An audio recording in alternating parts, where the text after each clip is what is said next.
Inclusion in the Investment and Savings Industry webinar on Global Accessibility Awareness Day. I'm Linda Russheim, founder of HT Financial Marketing and the marketing lead for the Diversity Project. The purpose of today's webinar, and indeed GAAD, is to get everyone talking, thinking and learning more about digital access and inclusion. Currently, in the UK, there are 1 in 5 adults living with a disability.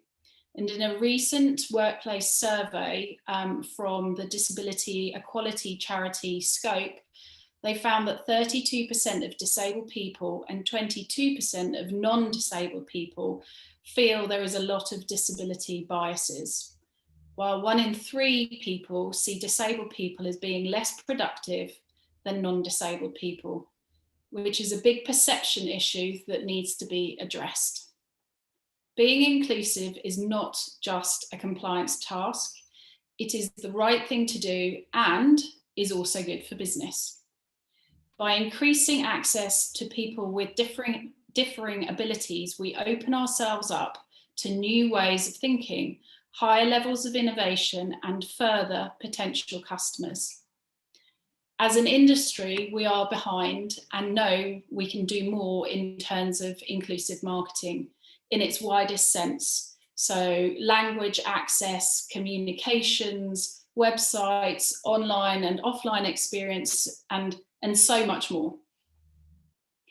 As a quick introduction for those who don't know the Diversity Project, we are a cross-industry organisation that collaborate to accelerate progress towards an inclusive investments and savings industry. Launched in 2016, we now have over 75 members, ranging from investment managers, investment consultants, wealth managers, asset owners, and other industry bodies. We also have over 40 partners. The Diversity Project is working on 17 different dimensions of D&I, including disability. At the beginning of the year, we held a webinar on being more accessible for people with disabilities within the industry, with a panel featuring their unique experiences on how they personally navigated remote working and providing advice to organisations. We've also partnered with the Disability Forum to run training on the Disability Confidence Scheme, with the aim of helping our members sign up to it. And we'll shortly be launching a disability webpage with resources, webinars, top tips, etc. on our website. So let's get interactive. I'd like to ask you 3 multiple choice questions to help us frame the panel discussion. Could I have the questions, please, Caroline?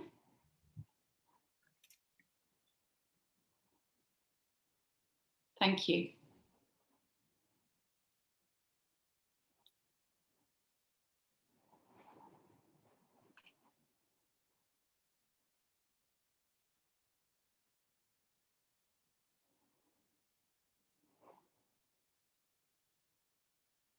Could we see the results, please, Caroline?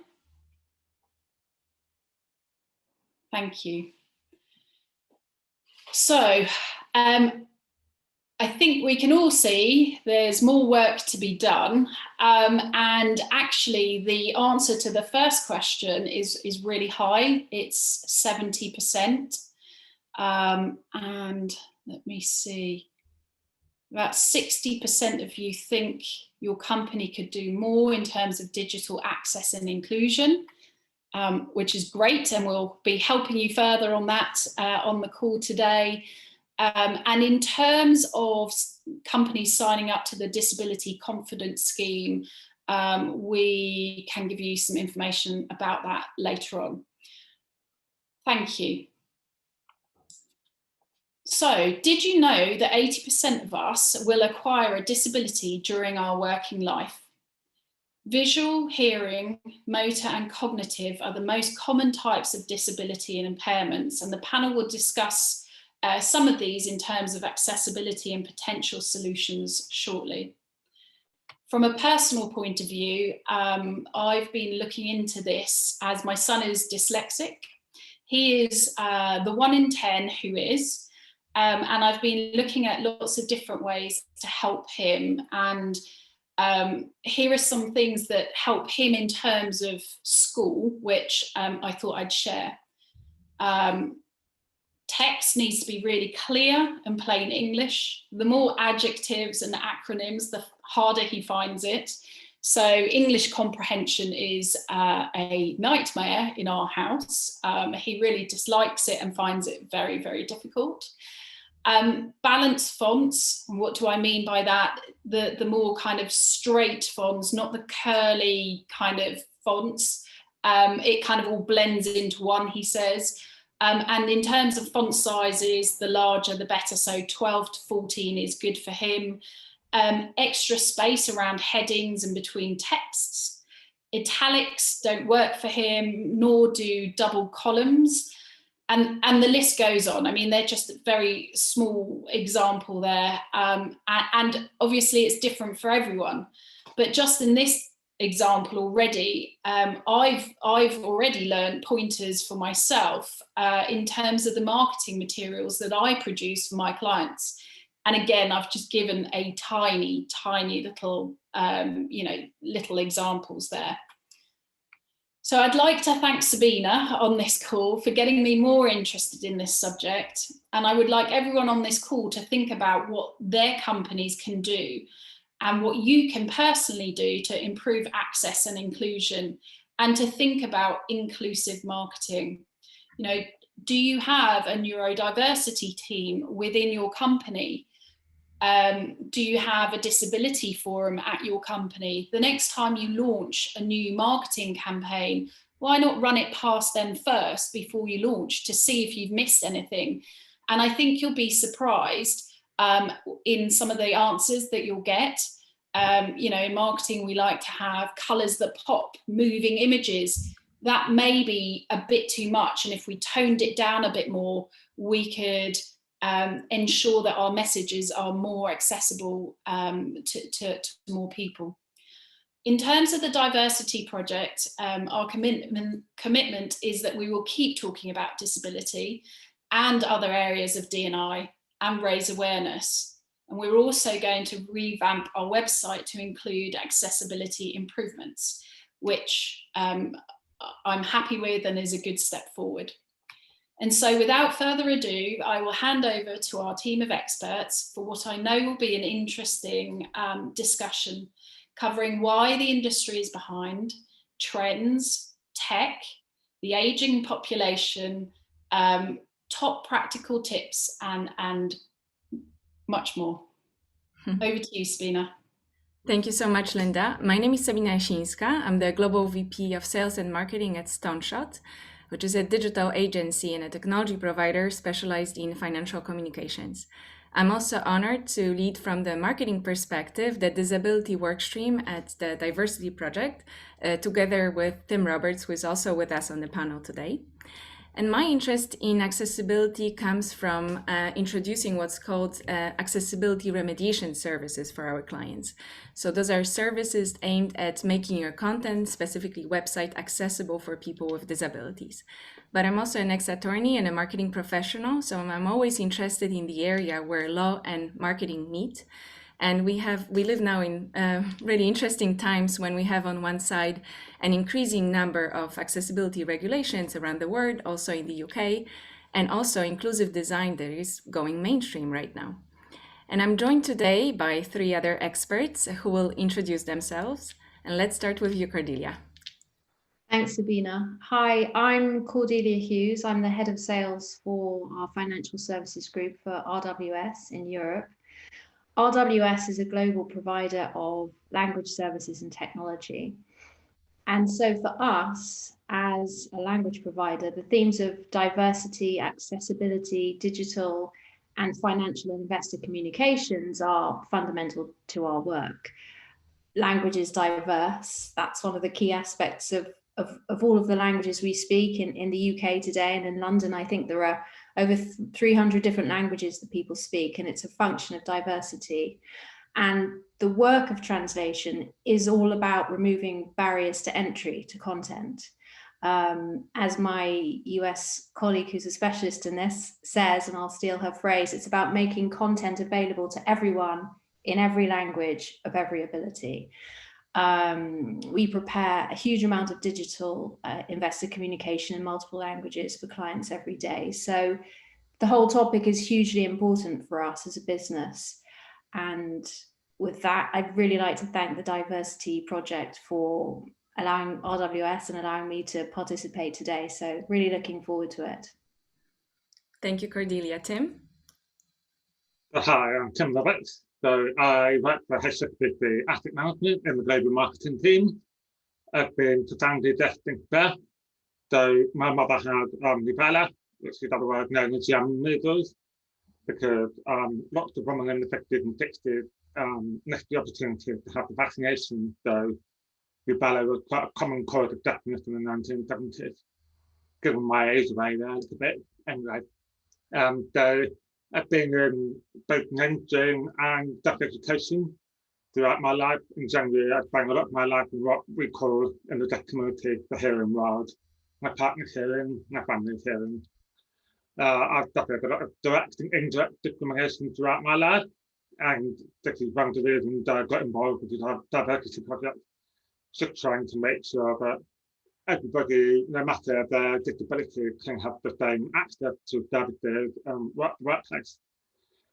I have looked to do, but when getting out of the course, though, I pass it over to the next person. Thank you, Tim. John? Thanks, Sabina. Hi, everyone. I'm John Dovey. I'm a Client Relationship Director at Paragon Customer Communications. About Paragon, we are a global end-to-end multi-channel communication provider. We operate in countries including here in the UK, in Ireland and in Luxembourg, and we provide regulatory and marketing communications for integrated inbound to outbound services across all channels. We also have a number of digital customer experience, so DCX agencies who partner with our clients on digital strategy and transformation. Prior to joining Paragon, I spent 15 years in the asset management industry, 8 of which were spent in Asia. I moved back to the UK in 2014 and joined Paragon. My motivation for being involved in today's session and being part of the panel is that we're really interested in research in the area of communications and the outcomes regarding accessibility and the growing scale and scope of this topic, in line with exploring how our population is transforming and shaping in the future. So, for example, in our aging population, which is growing rapidly as life expectancy increases in the UK, and looking really at digital opportunities and how they develop, I'm particularly interested in how this impacts the aging population and also more vulnerable customers as well. Thank you very much for having me on the panel today. Thank you for the introductions. If you have any questions for us during our discussion, please use the Q&A function at the bottom, and we'll respond to them at the end of the panel. And now let's start with the first question.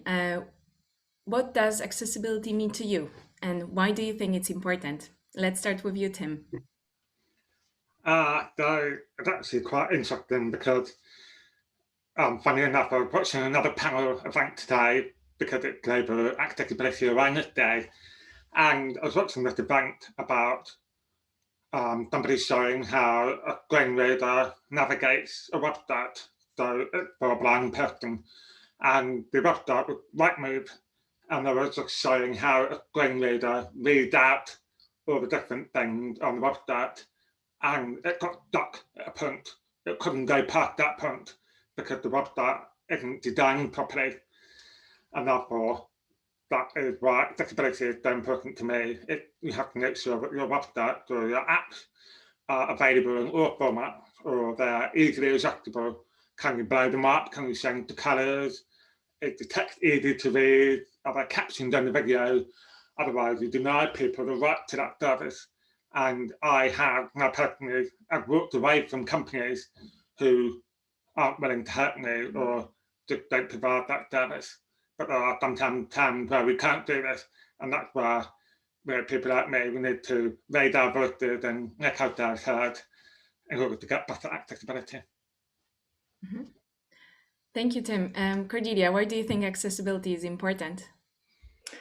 Thanks. I mean, it's an interesting question, and my immediate reaction to that question is to turn it around, to say, from a philosophical or an ethical point of view, why would it not be important?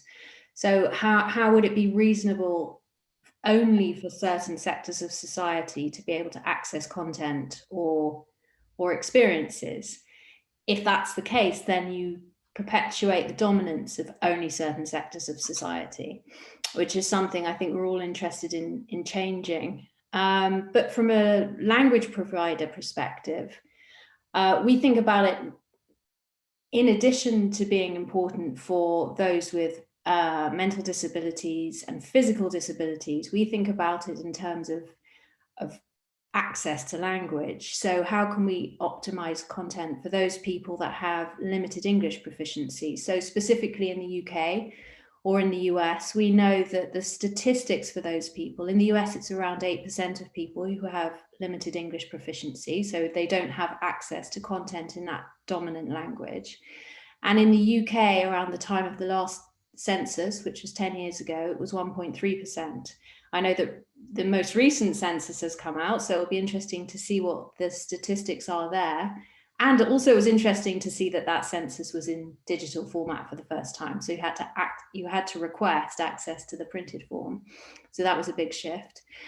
That means then that those sectors of society are adversely impacted. And we've seen what that means in terms of health recently with COVID, where there's a real link between those with limited English proficiency to access information about vaccines and so on. And those are the areas of the US and the UK where you see the highest levels of COVID. And so what that might mean for investment, then it's highly likely that those with limited English proficiency are not able to understand investment content and therefore not able to plan financially for their future and so on. So ethically, it's vitally important. And then from a business perspective, of course, practically speaking, you're significantly increasing your addressable market. So that would be my initial thought on it. Thank you, Cordelia. And John, what's your view on that? Thanks, Sabina. I think really, if we put sort of legal requirements to the side, I think really it's about end user centricity. So putting people at the heart of everything that we do, and that sort of outside in, empathetically designed approach to how businesses address this area of accessibility. So I think treating accessibility as a wider strategic objective from the boardroom down, rather than seeing it as a nice to have or something if it can fit with budget. And I think in terms of communication, it's really about creating the right interactions to all users of communication in the right way, to the right person at the right time and in the right language. And I think this is really where we've talked a little bit in our sort of preparation for this discussion about not just building it from the customer perspective, but also inside the company. So making sure that we make all forms of communication accessible internally as well as to our customers outside of our organizations. And I think this is really, as Cordelia touched on, where we need to look at the return on investment and to try and turn this around to make it more strategic, and to look at what benefits this brings to organizations and their businesses. Mm-hmm. Yes, thank you, John. So what you mentioned is really client experience. So it's accessibility from a marketing perspective is not only about meeting legal obligations or protecting civil rights, but it's also about creating better experiences for everyone. And actually, when we think about it, accessibility presents us with a creative challenge and also an opportunity to attain greatness in design. And if we try to avoid the issues that make the interaction so difficult, inefficient, physically tiring, or even practically impossible for people with disabilities, we can make a better experience for everyone. And also by addressing those exaggerated concerns of people at the margins, we can make more delightful products. And one of the great examples of that is Siri, which was initially created for the people who are blind, but now are used in so many other applications by all of us, and it's only the beginning.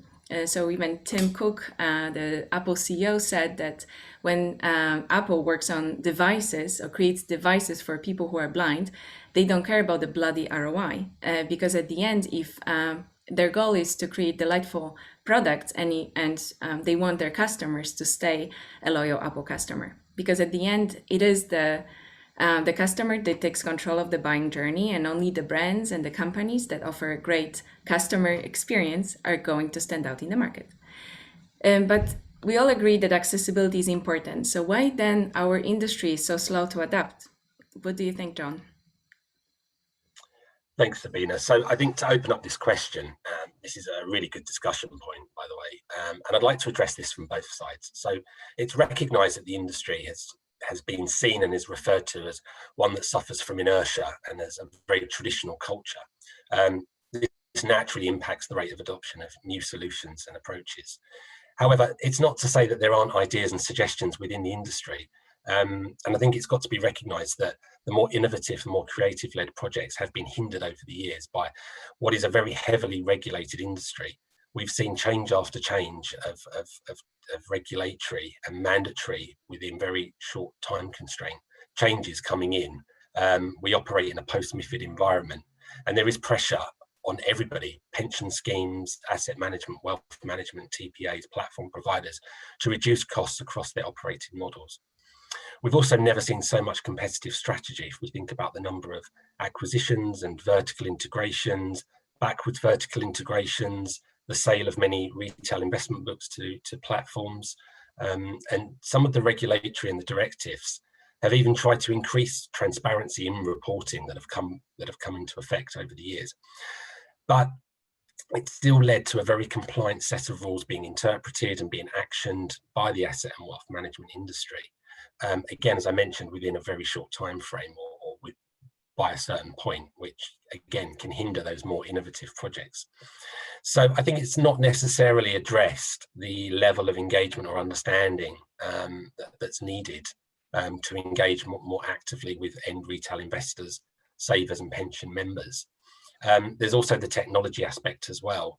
There's the issue of overcoming legacy operating systems in the industry and technologies, as well as the difficulty in upgrading to newer digital and technology capabilities because of the nature of having to be very, very compliant in the industry.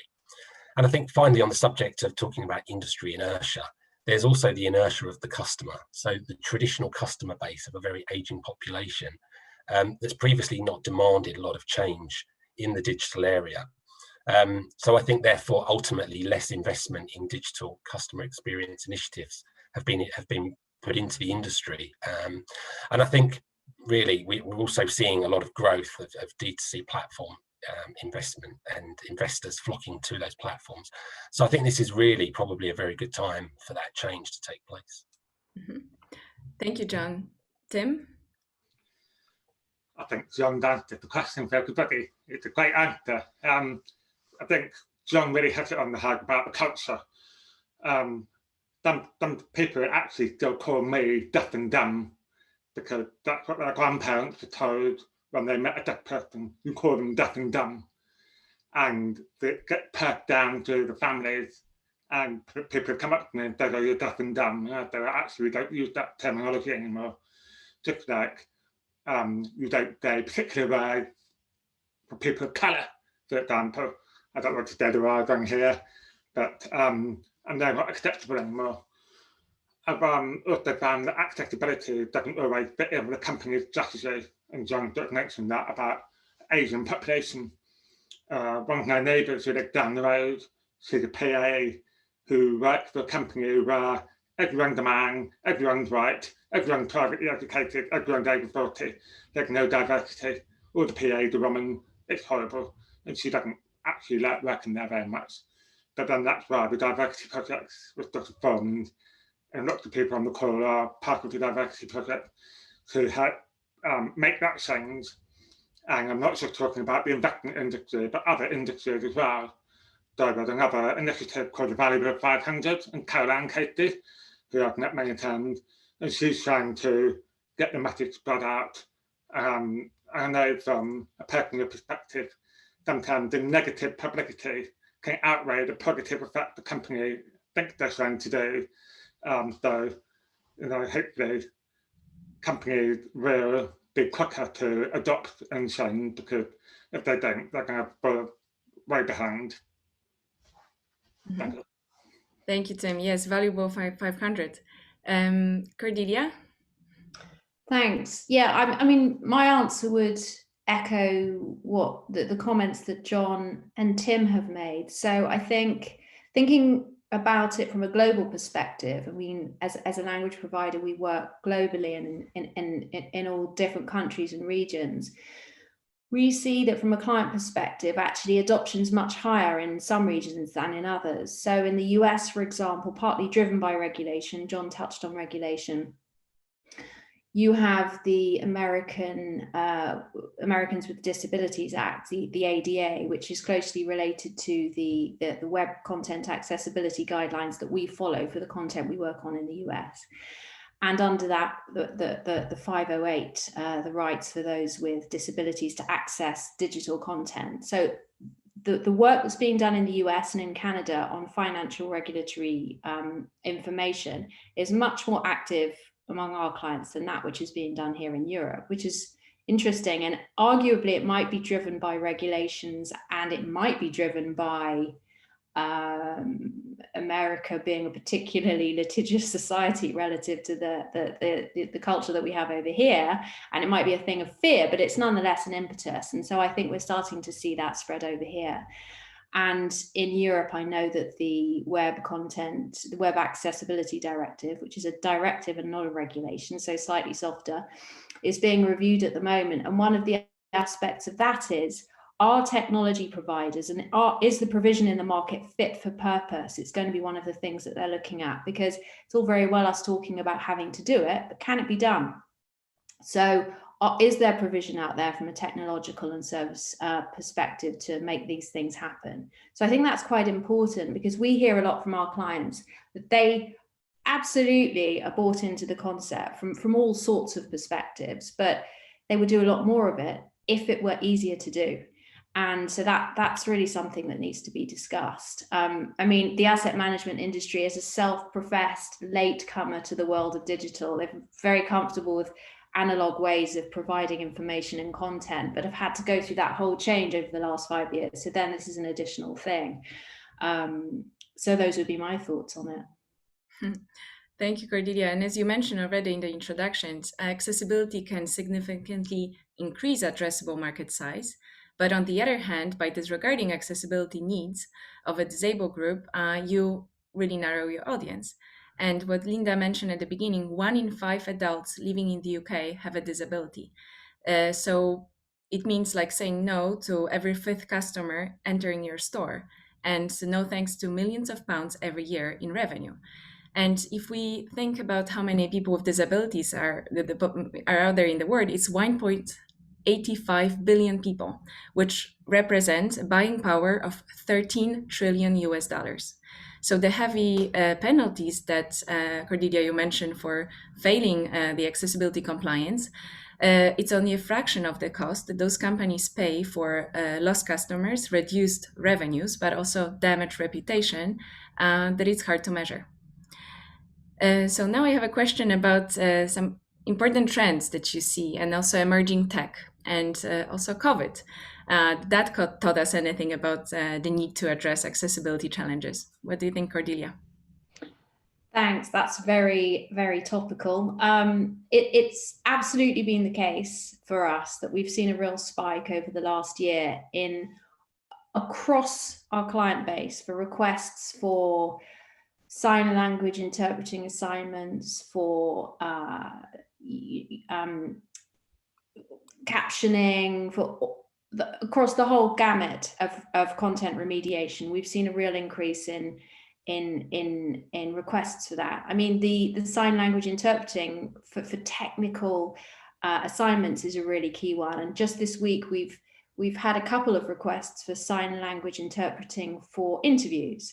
And that for me is really interesting, because of course, unless that's there and it doesn't allow access for those with disabilities into business. And we know that statistically there's a really big disparity between the number of those with disabilities in society and the number of those with disabilities actually in work in the industries that we work in. So enabling that that to happen, of course, increases diversity and access within the workspace.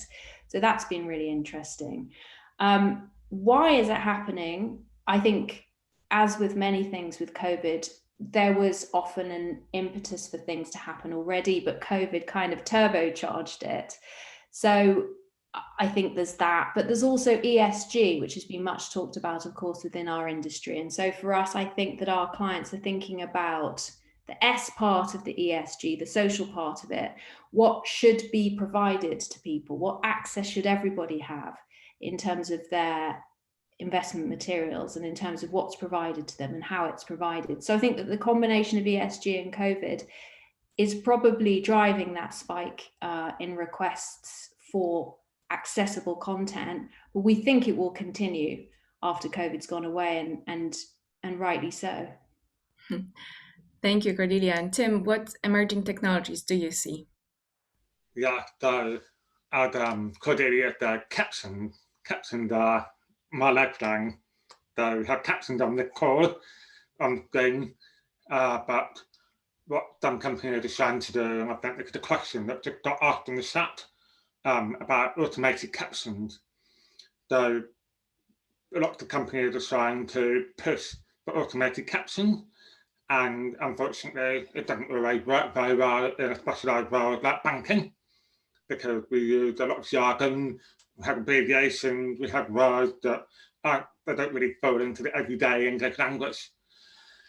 So I have a company that helped me with captions, and for me it's really important, and I think my company and my team in general have been much more aware of my need for captioning, because previously I was in the office, I have a meeting with them face to face. So that's been really good. The other thing is, from a tech perspective, that in the last 18 months, everyone's been wearing face masks, and that makes communication really difficult. So I either ask people to stand back and then take their mask off.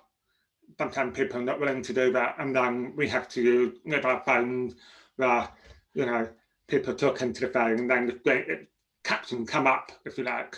But the problem is it misinterprets what you say. So yesterday being a great example, I had physiotherapy in my shoulder, and the woman was a Muslim woman, and she was talking into my phone, and it was translating into completely different things, swear words and stuff.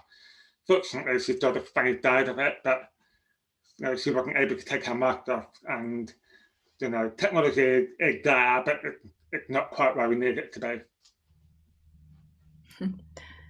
Thank you. And John, what important trends do you see in communications? Yeah, thanks, Sabina. So I think COVID has reminded all of us that there's so many varying individual needs. So I think if we look back at 2020 and the first lockdown, we saw that incidental acceleration of digital online users, and certainly we saw that growth in e-commerce in general. But I think this period also demonstrated that there's a significant number of people that remain offline, and so as a result, those people often felt very vulnerable or isolated. It's reported that 3.3 million people didn't engage with online services or internet, or have an internet access for varying reasons during that period. I think it's also still very unclear what a post-pandemic world looks like for the future, for all of us, for investors and for organizations. And I think if we talk for a couple of minutes about the aging population, because they're one of those categories that we did see during lockdown that went through part of that acceleration to online services and products. We live in the UK, obviously, and we have an aging population that is increasing year on year and has been ever since around the birth of the millennials, around 1982. But we've seen this trend really since around the mid 20th century. So this really means that more and more people will go through the later life stages and then the aging process as digital users. We've also got to remember that we've got the 55 to 64-year-old age category. And over the next 10 years, all of those will move into the 65 overs category. So they will move into that older category. So for most aged 55 to 64, a lot of those users will already be using digital services, social media users as well. So I think we really need to flip this around, and rather than just focus purely on how we get older generations online, what the experience looks like for those that move into the aging population already as digital users. So as people go through the aging process, for example, many people unfortunately will go through things like decline of fine motor skills. So using the mouse, clicking on radio buttons, clicking on drop-down menus to make selections and choices, cognition problems, so slower processing times, confidence or lack of confidence in using some newer systems, and also auditory and visual impairment conditions. So it will be really interesting to see, as more and more older users go online, what those barriers and challenges will look like, and how that will present a problem for many industries. So for example, lapsed users and those that decide to disengage because of barriers and challenges. We tend to view digital adoption as sort of linear and very moving in one direction, but actually it's far more complicated. And once you get somebody online, the DCX, the digital customer experience journey, really begins at that point. So I think it's really important to remember that. And I think ultimately, living in a post-pandemic world, none of us know, as I mentioned, what the future looks like. So I think we just need to continue to operate and being very cautious around that period of uncertainty over the next few years. Mm-hmm. Thank you. That's a very interesting point. Actually, we have a few questions about the aging population for you at the end of the panel. So to add to that, from the marketing perspective, accessibility, digital inclusion are some of the most important marketing trends right now. And as I said at the beginning, inclusive design is going mainstream. And it's not only Apple and Microsoft that are including and prioritizing the needs of all the users from the start, but many companies are starting to do that as well. And we see it in the video gaming industry, one of those industries that experienced high growth in 2020, but also in the financial sector. There's a renewed emphasis on accessibility, with firms transitioning from the predominantly physical world to a more digital one, as you mentioned. So now let's take a look at a very specific aspect of accessibility, because when we talk about accessibility, we mean by it using a wide range of communication channels to reach people with disabilities. But actually, accessibility starts with understanding the language. So Cordelia, as a language expert, let's start with you. Thank you, Sabina. This is a huge topic, and we've been discussing it on our side at RWS as well. We discuss it a lot. It's almost a daily discussion. So where to start? We only have an hour, and I could probably talk at length about it. One of the aspects I could talk about is what language you actually use. So going back to Tim's point on deaf dumb, which might have been a term that people used in the past, that's no longer a term that's used now in English. Certain terms are acceptable in English, some terms are acceptable in different countries, others aren't. So that's a whole topic of conversation in and of itself. But just to narrow it down for the purposes of today's title, which is digital access and inclusion in the UK investment and savings industry. So thinking specifically about that. And as I mentioned at the start, translation being fundamentally about accessibility. We don't think of language as an impairment. We think of language as being a function of diversity, and diversity is something to be celebrated. But we do think about translation as enabling people to break down barriers where it relates to content.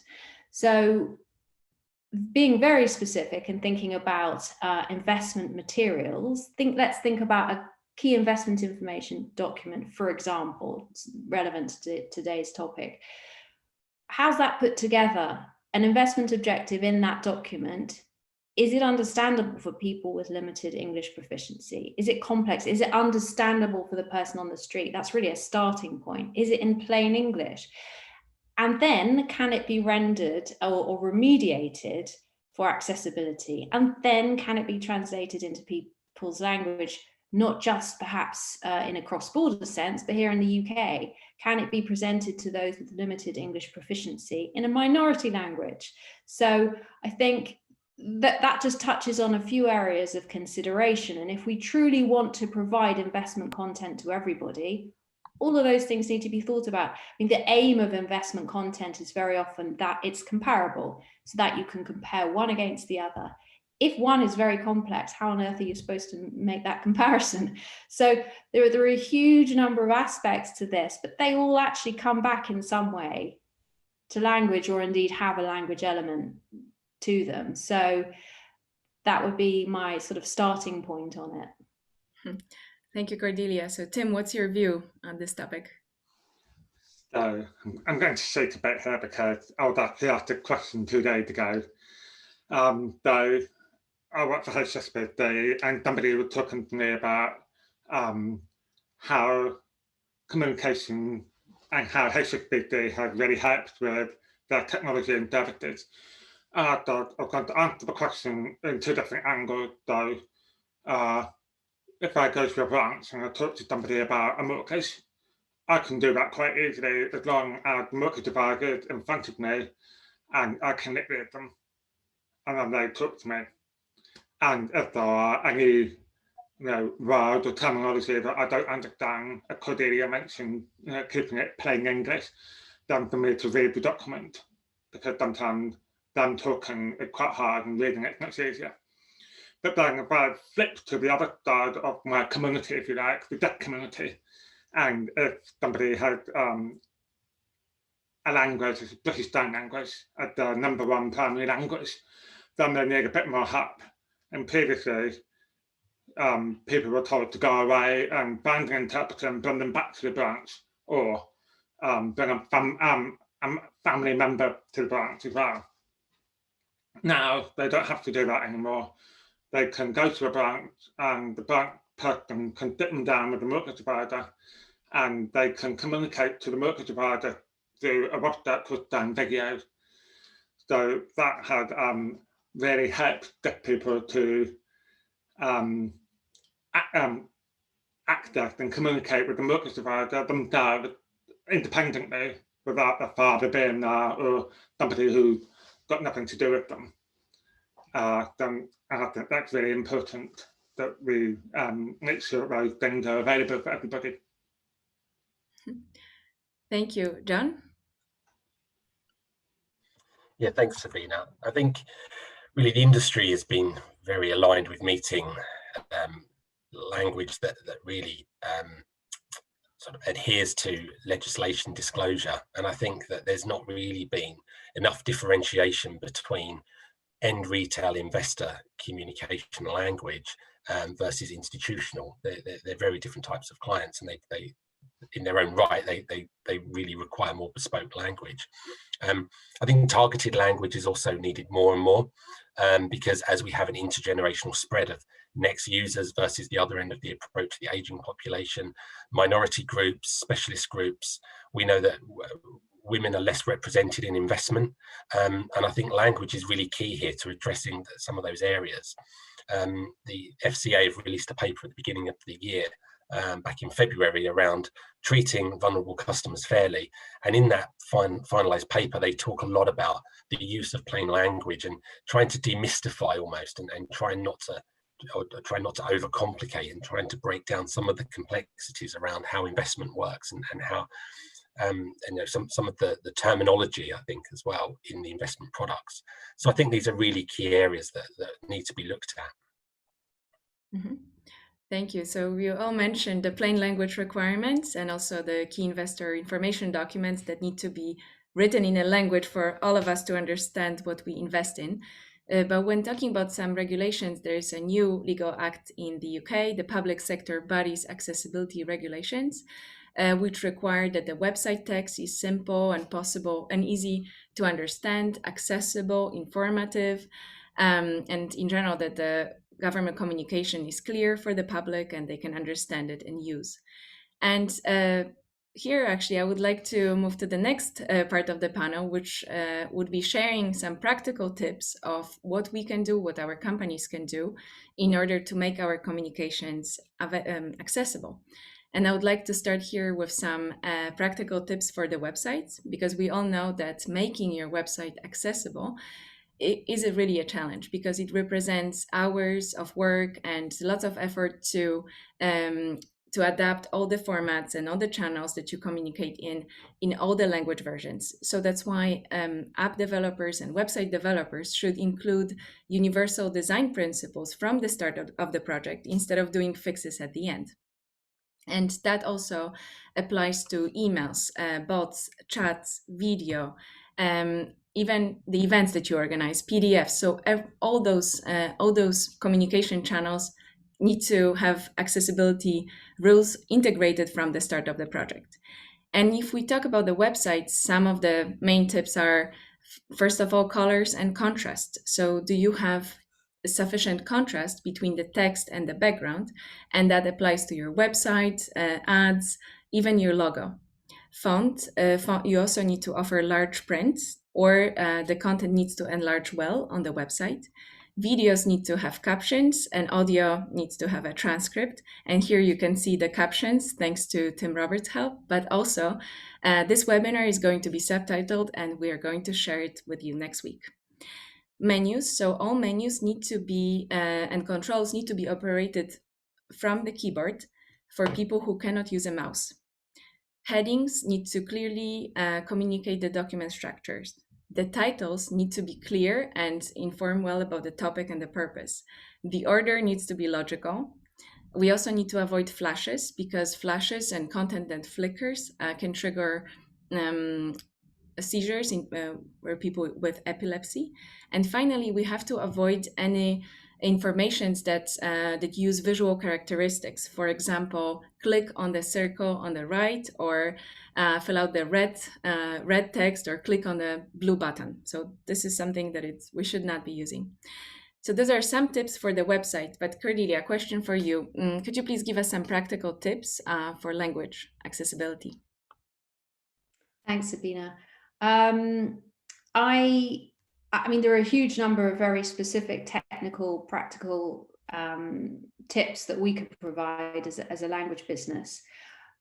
We've recently been through a rebrand, and so we have a new website, and I know that our investor relations and marketing team have paid particular attention, for example, to the logo of RWS not being particularly optimized for those with visual impairments. So we've worked on that. I think when it comes to the language aspect, I'd broaden it out a little bit and say that we tend to advise, and indeed on some of the projects that we've worked on and are working on, where we've seen the greatest degree of success is concentrate obviously on what's possible. Because I think with the world of digital and all the explosion of things content needing to be provided very rapidly and at scale, there will inevitably be some element of automation, AI and MT, machine translation and artificial intelligence that might be needed to deliver that, combined with human endeavor. So you're probably going to need a combination of those two things. Is that always going to be possible when you add into it the language aspect and the translation aspect, and also cultural adaptation as well? So there are lots of things to think about. So think about it in three, as a triangle. So the content creation, the content translation, and the content remediation. And those three things aren't necessarily linear. They need to be working together at the beginning, at the project planning stage, because if they're not, very often the quality output is poor. So you then have to ask yourself, is it acceptable, or is it arguably even worse to have a poor quality output, so poorly translated subtitles that are misleading, than actually having them at all? So this becomes another debate. So try to think about that triangle of the three components of project planning. And if those are in place, that's where we've seen the most successful results. Thank you. And John, could you please give us some tips for accessible communications? Yeah, thanks, Sabina. So I think as a communications provider, we've seen a lot of interest, and one of the areas that we've been focusing on is really around how we blend online and offline channels to meet all customers' needs fairly, and to do this in a very integrated way so that we don't have sort of disparate and siloed communication solutions and products out there, so that you bring this together from incoming, inbound communication to outbound and outgoing. I think it's a blend, or when we talk about a blend of channels, we're talking about those that cover the auditory, the visual and the kinesthetic approach. So for example, looking at things like physical print, SMS, video and interactive tools online. So it's bringing everything together to address a blend and a range of user needs. I think we also need to think about one of the areas that we've seen a lot of interest over the last year is really some of the non-physical barriers. So for example, if we think about trust in online services, particularly affecting the aging population, it holds people back, or it holds back many investors and pension members from accessing new and improved solutions online, because simply they don't trust the solutions online. They're worried about identity theft and fraud and things like that. So I think it's also breaking down some of those non-physical barriers, and we look to do that in ways that at Paragon that include blending and overlapping and starting to build confidence between traditional and new solutions. So over time you can nudge people towards a solution that may be more appropriate for them by building that trust and exposure to them. So I also think it's not just about accessibility in terms of providing everything to everyone on demand, but thinking more about the design in a deeper way. So understanding when content is appropriate for the right channel and vice versa. So for example, if we have a T's and C's document and it's very lengthy and very complex and difficult to digest, is it suitable to be read and agreed to the terms on a smartphone device, for example? We know that things like power of attorney and bereavement processes are very sensitive and can be very difficult for many investors and their families and relatives. It's also very complex and very difficult process to go through. So cognitively, our brains tend to digest and understand information in a more physical format when we go through some of those challenges. So I think it's about thinking around how we adapt and provide solutions when it's appropriate, depending on the type of transaction. So consumer behavior behind the type of transaction or the type of communication is really important, and a really practical step forward. And then finally, I think research is another area that's really a next step. Digital research really collects data more readily from those that are more actively engaging. So more excluded groups, or those less represented on the digital side, naturally the data collection around or about those particular individuals or subsets of people will naturally be quite small samples. So I think more work needs to be done to try and understand and collect more diversity data in the industry, so that we can understand and learn more about the experiences, the challenges and the barriers, for example, of aging populations and their interactions with online and digital services. Mm-hmm. Thank you, John. Tim, could you please give us some tips for accessible communications, how companies can make their communications accessible? So yes, I think somebody had asked a question around that, so I'll try and answer that at the same time. So, my advice would be to just reach out to companies, charities, organisations. So obviously the Diversity Project is one of them. Scape, if you're trying to make your website more accessible to blind people, then contact the RNIB. The Diversity Project actually has a large number of work streams, and I don't think there is an area that we don't cover. If there are, then sure somebody could help you. For me, I've talked about this several times now on the call, but the biggest bugbear for me is captions. And I often do on LinkedIn lots of videos which aren't captions. In fact, there was a video, we had a guy come in and do a talk for us not so long ago, and he put a video on, no captions. And I was like, hey, you're a disability organisation, you haven't put captions on. So I didn't make myself very popular, I don't think. But at the other end of the spectrum, I think about people who, again, English isn't their first language. So they find captions very useful. I work for a global bank. Sometimes when I'm on a global call with people from Hong Kong, Singapore, and then the person talking is from Birmingham, for example, no disrespect to people from Birmingham, and they have this accent, and then the people in Hong Kong are going, what was that word? I didn't get that, I don't know what we're talking about. But if they look at the caption, they can understand it.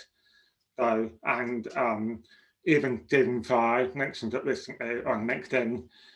He said that research has proven that if you put captions on TV and you've got children yourself, put the captions on the children's TV program and their reading skills will improve dramatically. So, you know, there's a lot to think about there, but, you know, reach out to organisations and people will only be too happy to help, because at the end of the day, that organisation or charity is there to help you make your company or your website more accessible, and then that helps them and their users as well.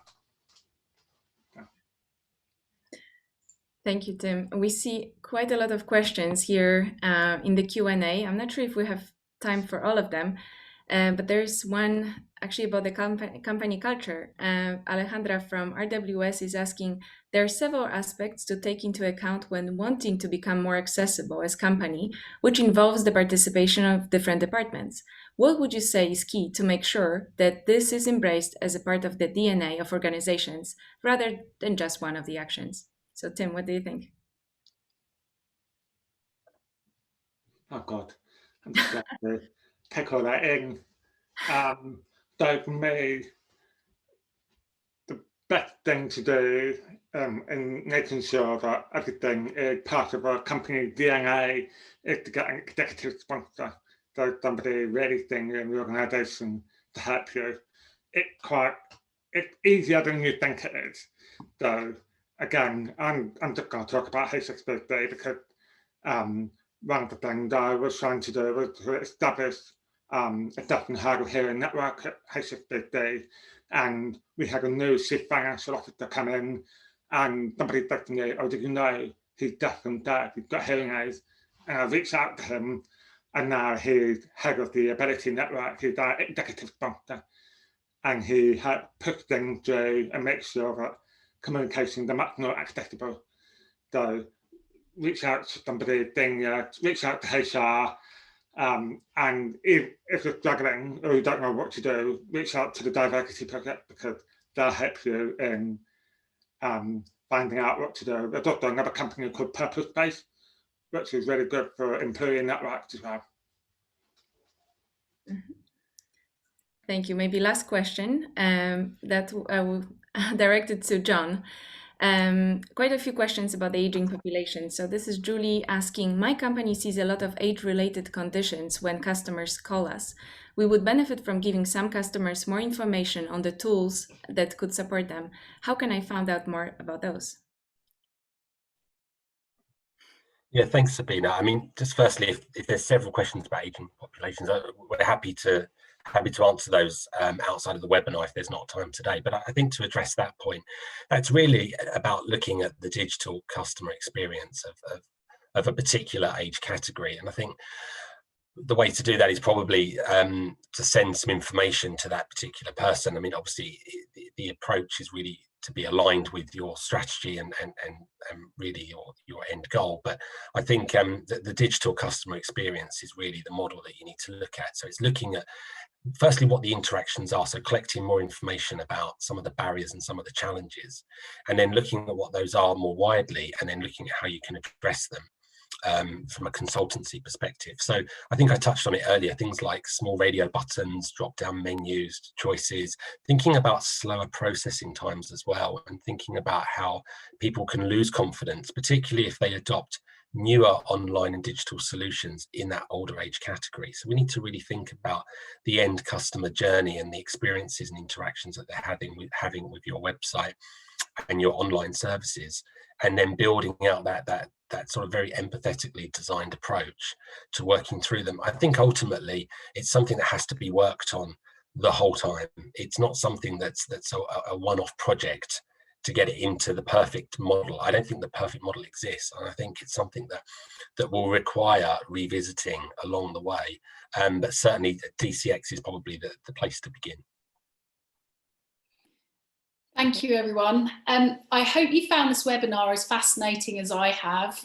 We've only had a limited time to discuss high-level aspects of it, but I'm really happy to hear that there has been, that you've seen a spike in content remediation services, whether that's due to COVID, the ESG and the S coming to the fore, or even both, but let's hope that accessibility continues to improve. I'd like to thank our panelists for this informative discussion, and I think, cognizant of time, I'd like to leave you with a parting thought in terms of, don't we all have accessibility needs, and are they hiding in plain sight? Here's to achieving superior customer experience by using inclusive marketing and design practices. If anyone has any further questions, please do get in touch, info@diversityproject.com, and we will try and answer your questions. Thank you very much. Thank you. Thank you. Bye. Bye.